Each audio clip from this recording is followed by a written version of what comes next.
मुंबईकरांसाठी विशेषतः गोरेगाव आणि अंधेरी परिसरातील वाहन चालकांसाठी एक अत्यंत आनंदाची आणि दिलासादायक बातमी आहे। गोरेगाव पश्चिमेकडील मृणालताई गोरे उड्डाणपुलाच्या विस्तारित मार्गाचे आज जाहीर लोकार्पण करण्यात आले आहे।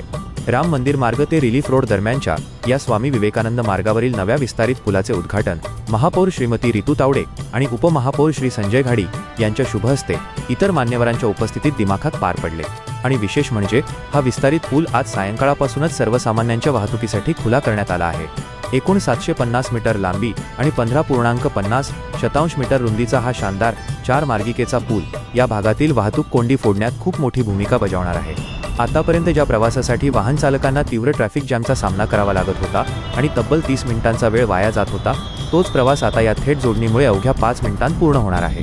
या उड्डाणपुलाच्या विस्तारामुळे पश्चिम द्रुतगती महामार्ग म्हणजेच गोरेगाव पूर्व ते थेट रिलीफ रोड आणि तिथून पुढे अंधेरी पश्चिमेकडे जाणाऱ्या प्रवाशांना थेट कनेक्टिव्हिटी मिळाली आहे। यामुळे प्रवाशांचा मौल्यवान वेळ तर वाचणारच आहे, सोबतीला इंधनाचीही मोठी बचत होणार आहे।